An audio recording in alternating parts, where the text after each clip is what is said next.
First off, I want to apologize to anybody who looked at the first version of this because I forgot to add the soundtrack. I actually sent up the wrong one. But what I want to look about here is the framework for Harari's idea superficial. And I'm looking at three people that I'd like to think about. Lee Strauss, who talks to us about great thinkers. He says great thinkers create bold and creative, addressing big problems. Scholars provide cautious and methodical reasoning about what the great thinkers' differences are. And 90% of the people in the universities are scholars. However, I think Harari belongs into the great thinker area. In line with that, Kuhnman tells us that there's an invitation for people to dismiss Sapiens as superficial. So he read it again, and he found that so many of the ideas were enriching. And Kaufman basically wants to warn us that the specialized and pedantic nature of education today leads some writers to express themselves in ways that seem designed to forestall understanding and hence also criticism. And that we find that there's legions of professors and students who thrive on texts like that. Harari's not one of those, he's not that kind of a text. So the question is, where is this book? Is it, and what happens between intellectually lazy and great thinkers? And the major idea is that basically most of Harari's stuff is out-of-the-box ideas.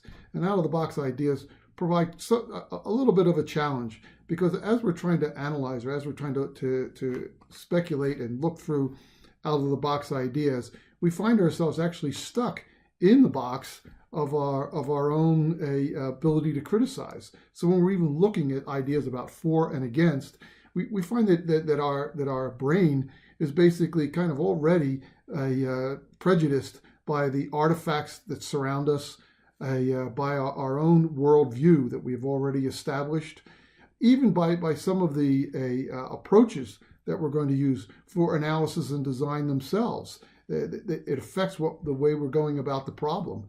And then the myths that we live under and the myths that we have adhere to are basically these things kind of imprison us so that they kind of cloud our vision so that we're not really able to criticize well. So Kaufman comes up with a suggestion. He has a suggestion of a 7-step canon that he thinks that if we use will really help us. And he says the first thing to do is that let's look at it and say, what does this mean? And then what speaks for it? What speaks against it? Okay, and what are some of the alternatives that might be available? And what speaks for the alternatives? And then also what speaks against those alternatives? And finally, is it plausible based upon some kind of analysis? The idea here is to focus on the what and not the who. So it's not somebody came and said that it doesn't make sense. Do we think it makes sense?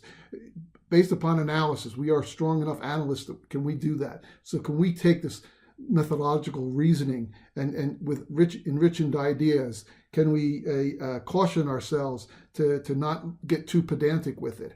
And with that, let's look at his ideas that way. And an example is that somebody was arguing that his cures for cancer are just not what they think is valid. But Harari's idea of using cancer was really, he wants to talk about upgrade humanity.